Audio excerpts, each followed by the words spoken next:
I've been really kind of drilling down and speaking to Dr. Drew quite frequently about people's reaction to this pandemic and what colossal cowards so many people have turned into, and why so fertile? Why is this soil so fertile for these cowards, and what's really going on? And something I've really been thinking about is risk and then risk assessment.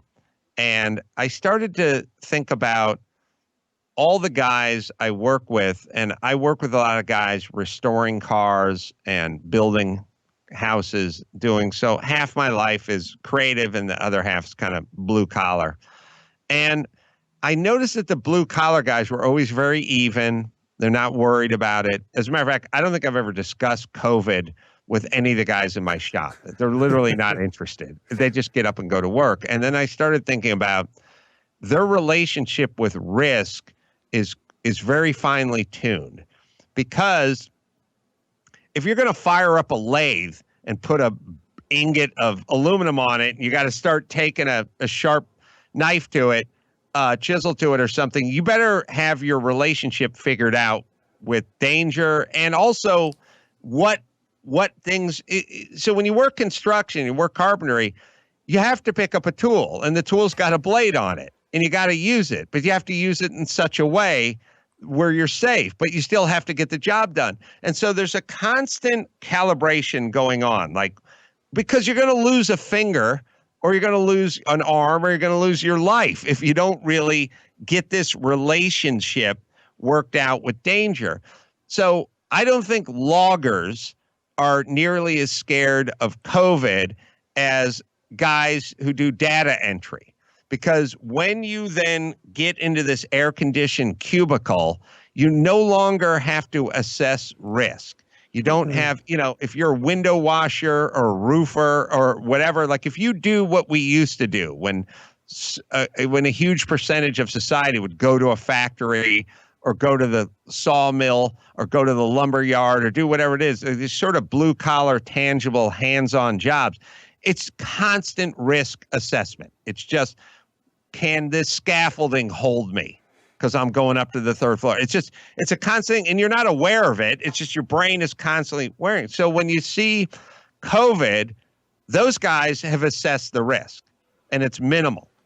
All the people that are sitting around watching CNN all day on a Zoom call are not calibrated. So they're all inflated. And the more of our society that kind of gets off the construction site and gets off, think about when you work on a farm. Every second is some sort of risk assessment, right? All the equipment you're dealing with and whatnot. The more of our society that moves into the digital world, the more difficulty we're going to have assessing risk. And that's what we're living right now. Then on that note, bring us home with some hopeful stuff for 21, I was going to say, for 2020. Give me something for 21. Do we still exist? Or give me something for 2021. Anyone listening, you cannot just reside in the digital world. You will go insane. You will lose your bearings. You must get something tangible in your life. I don't care if it's gardening. I don't care if it's crocheting. Get down to the garage and start a project.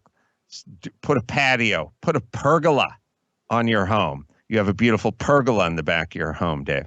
Go out there, physically get your hands dirty. If you're just going to go down I'm going to watch CNN and order Grubhub all day, you will go insane. And you see it all over the place. You see these middle-aged people like spazzing out on other people who aren't wearing a mask, walking alone on a horse trail. They can't assess risk. It's the death of math. You need to put yourself in some vulnerable positions. If something scares you a little bit, you got to go do it. Go out whitewater rafting or something. You have to get outside. You have to get in a tangible world, and you have to have projects. And by the way, once you have a project, like a tangible project, then you're in problem-solving mode. Your brain is occupied. You're not thinking about global warming.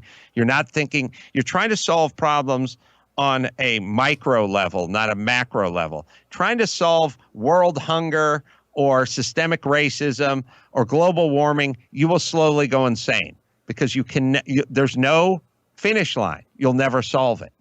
You'll just be preoccupied with it.